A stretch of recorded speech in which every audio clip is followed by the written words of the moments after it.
Let's move on to facial rejuvenation. What is your approach for a patient when they come to you and say, I want something done to my face? Again, I think the first question is what? And then we look in the mirror together to try to determine what it is that that patient sees in the mirror in the morning and the mirror at night. What is it that looks different to that patient? And you know, often the story is I walk by a mirror and I catch a glance of myself and I feel like I'm looking at my mother, you know, or I look sad and I'm not, and my grandkids tell me I look, you know, tired or sad and I'm not.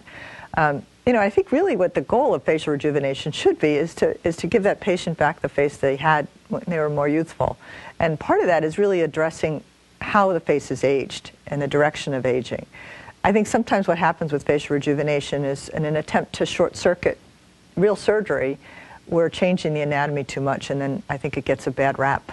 Oh. I think people look pulled, they look funny, they don't look like themselves. I don't think it has to be that way. You put a large amount of emphasis on a natural look for people. What do you mean by that? My goal is to make you look like you did 10 years, 15 years ago, maybe even if we're lucky 20 years ago, but not like your neighbor. I think that's really an important goal with facial rejuvenation. And you should look good in repose when you're not smiling, you should look good when you're smiling, and you should look good when you're animating, when you're talking. If we have funny lines or funny directional pulls on the face, you're going to look like you've been operated on. I don't want anybody to know that you've had surgery. My goal is not to advertise on people's faces, so.